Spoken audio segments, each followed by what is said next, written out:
बंद करो बंद करो बंद करो बंद करो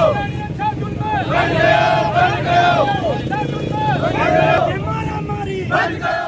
2 रोज कबल शहदादपुर से अगवा होने वाली 18 साल तुलसी वाल्मीकि वल दर्शन के खिलाफ ऑल पाकिस्तान वाल्मीकि लीग ने स्टेशन चौक से प्रेस क्लब शहदादपुर तक एक एहतजाजी रैली निकाली गई। शुरा ने हाथों में प्ले कार्ड्स उठा रखे थे और शदीद नारेबाजी करते रहे। अक़लियती MNMP है मुर्दाबाद मुर्दाबाद, अक़लियती MNMP है मुर्दाबाद मुर्दाबाद। इस मौके पर रैली से खिताब करते हुए सीचर और मुकेश ने कहा कि हम भी पाकिस्तानी हैं, हमें जीने का हक दिया जाए। अक़लियतों के साथ होने वाली नाइंसाफियों और जबरी मजहब तब्दील करवाने वालों के खिलाफ कार्रवाई की जाए। बड़े दुख की बात है कि हमारी वाल्मीकि कौम की बेटी शहदादपुर शहर में अगवा हुई है।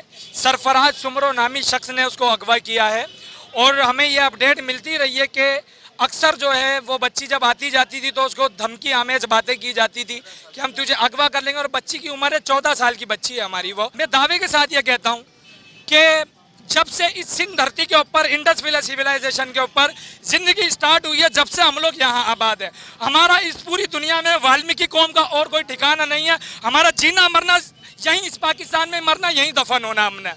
तो मेरे पूरे पाकिस्तानी भाइयों से गुजारिश है यार, हाथ जोड़कर कि हमें ये सकाफती मौत देने से बेहतर है, समाजी मौत देने से बेहतर है हमें एक ही दफा इज्तिमाई मौत दे दें। उन्होंने बाला हक्काम से मुतालबा किया कि 18 साल तुलसी को बाजियाब करवाया जाए। उन्होंने मजीद कहा कि जब तक लड़की बाजियाब नहीं होगी हम बल्दिया शहदादपुर में सफाई सुथराई के काम का एहतजाज के तौर पर बायकाट करेंगे। सैनिटरी वर्कर्स की हड़ताल के बायस शहर में गंदगी के अंबार लग गए हैं। कैमरा टीम के साथ सैयद उस्मान अली, वतन न्यूज़, शहदादपुर। बंद करो बंद करो बंद करो बंद करो बंद करो।